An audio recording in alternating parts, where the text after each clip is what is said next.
Hey guys, कैसे हो आप सभी लोग। आई होप कि आप लोग जैसे भी हो अच्छे होंगे। आज हम जिस केस के बारे में बात करने वाले हैं वो केस फिलीपींस से है, जिसमें एक लड़का अपनी गर्लफ्रेंड को जान से मार देता है और उसके बॉडी को कार्टून बॉक्स में डालकर रोड के साइड में फेंक देता है। तो इसी केस के बारे में हम इस वीडियो में बात करने वाले हैं और जो इन्फॉर्मेशन मैं इस वीडियो में देने वाला हूँ ये बहुत सारे वेबसाइट से ली गई है और ये वेरीफाइड भी है। और अगर आपको इस केस के बारे में और भी डीपली जानना है तो मैं कुछ वेबसाइट का लिंक कमेंट बॉक्स में पिन कर दूंगा, आप लोग वहाँ से चेकआउट कर सकते हो। तो आइए वीडियो को शुरू करते हैं।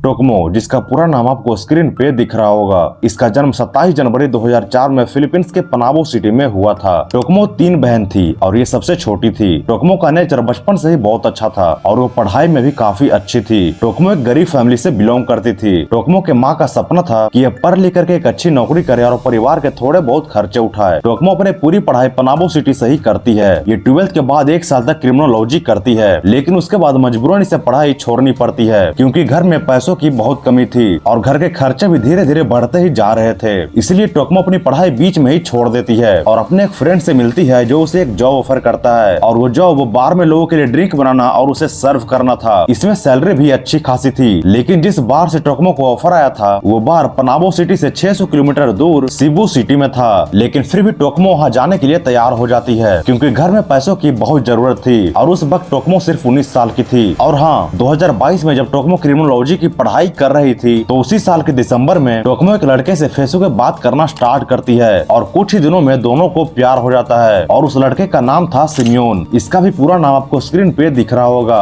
सिमियोन एक 22 साल का कंस्ट्रक्शन वर्कर था और ये सिबू सिटी में ही रहता था जहाँ टोकमो काम करने के लिए जाने वाली थी। टोकमो सिमियोन से पढ़ाई के लिए पैसा भी मांगा करती थी। सिमियोन अपने कमाई में से कुछ पैसे टोकमो को दे दिया करता था। 16 जून 2022 को टोकमो 16 घंटा का सफर तय करके सिबू सिटी आती है और उसके अगले ही दिन से टोकमो काम पे जाना स्टार्ट कर देती है। अब टोकमो पूरी तरह से अपने लाइफ में बिजी हो चुकी थी और बचे हुए टाइम में टोकमो अपने घर वाले से और सिमियोन से बात करती थी। टोकमो अब खुद से कमा रही थी, लेकिन फिर भी टोकमो सिमियोन से पैसे मांगती थी। सिमियोन को यह नहीं पता था कि टोकमो काम करती है। उसे ऐसा लगता था कि टोकमो पढ़ाई कर रही है और पढ़ाई के लिए ही टोकमो मुझसे पैसे मांगती है, लेकिन ऐसा नहीं था। टोकमो अपने जरूरत को पूरा करने के लिए सिमियोन से पैसे मांगती थी। जमा कि सिमियोन भी एक कंस्ट्रक्शन वर्कर था और वो भी कुछ ही पैसे कमा पाता था, लेकिन अभी तक सिमियोन को ऐसा ही लगता था कि टोकमो उसे पढ़ाई के लिए ही पैसा मांगती है। ये दोनों आपस में कभी भी नहीं मिले थे। ये दोनों फेसबुक पे ही बात करते थे और जब टोकमो इसे पैसे मांगती थी तो ये फोन से ही भेज दिया करता था। हमेशा की तरह एक बार फिर से टोकमो सिमियोन से बात करती है और उससे पैसों की डिमांड करती है, लेकिन इस बार टोकमो बोलती है कि मैं खुद तुम्हारे पास आकर के तुमसे पैसे लूंगी। तुम मुझसे कहाँ मिलना चाहते हो मुझे बता देना, मैं वहाँ पहुँच जाऊंगी। ये सुनकर सिमियोन बहुत खुश हो जाता है क्योंकि टोकमो से पहली बार मिलने आने वाली थी। सिमियोन टोकमो से बोलता है कि तुम कल ही यानी 16 जुलाई 2023 को मेरे घर ही आ जाओ और अपने घर का लोकेशन भेज देता है। सिमियोन टोकमो से मिलने के लिए बहुत एक्साइटेड था। वो सुबह 5 बजे से ही तैयार हो रहा था और सुबह 6:30 बजे के आसपास टोकमो उसके घर आती है। दोनों मिलते हैं, बातचीत करते हैं और टोकमो उससे पैसे लेती है, लेकिन सिमियोन टोकमो का फोन चेक करने लगता है जिसमें यह पता चलता है कि टोकमो फेसबुक पे बहुत लड़के से बात करती थी और फेसबुक पे उसका एक बॉयफ्रेंड भी था। जब सिमियोन टोकमो से इसके बारे में पूछता है तो टोकमो बोलती है कि ये लोग सिर्फ मेरे दोस्त हैं, तुम मुझ पे बेकार में ही शक कर रहे हो। इन दोनों के बीच लड़ाई भी होती है क्योंकि सिमियोन टोकमो से शादी करने का सपना देख रहा था और सिमियोन टोकमो के बारे में अपने परिवार से भी बता चुका था, लेकिन चैट देखने के बाद सिमियोन का सपना टूट गया था। टोकमो पैसे लेकर के सिमियोन के घर से निकल जाती है और उसके अगले ही दिन यानी 17 जुलाई 2023 को सुबह 7 बजे सिबू सिटी के रोड के साइड में कार्टून का डब्बा मिलता है और उस डब्बे से किसी का पैर दिख रहा था।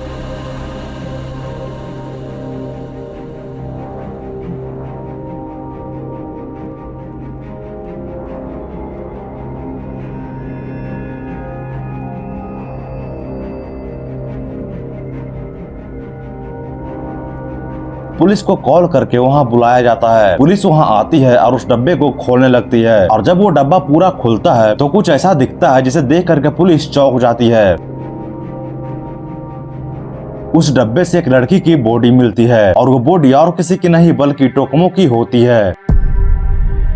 वही टोकमो जो पनावो सिटी से सिबू सिटी कुछ पैसे कमाने के लिए आई थी। पुलिस सोचती है कि इसके साथ ऐसा कौन कर सकता है। जब पुलिस वहाँ के सीसीटीवी कैमरा चेक करती है तो ये फुटेज मिलता है जिसमें एक लड़का वही कार्टून बॉक्स को लेकर के जा रहा था।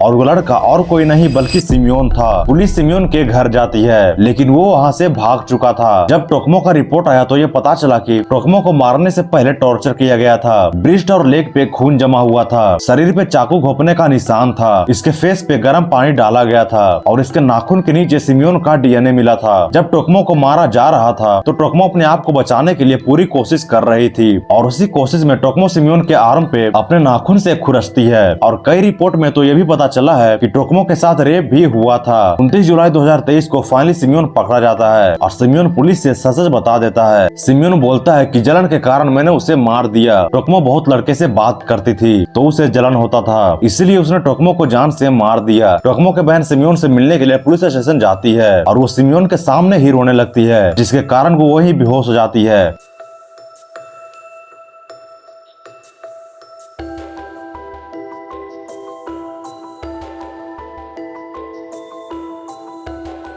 अभी सिमियोन जेल में बंद है, लेकिन अभी तक कोर्ट के तरफ से फाइनल डिसीजन नहीं हुआ है। सिमियोन कभी भी जेल से छूट सकता है। आपको इस केस के बारे में क्या विचार है वो हमें कमेंट करके बताएं। तो आई होप कि आप लोगों को ये वीडियो अच्छा लगा होगा। अगर वीडियो अच्छा लगा हो तो वीडियो को एक लाइक कर देना और ऐसे वीडियो के चैनल को सब्सक्राइब कर देना। तो हम मिलते हैं आप लोगों से अगले वीडियो में। तो thank you for watching this video. धन्यवाद।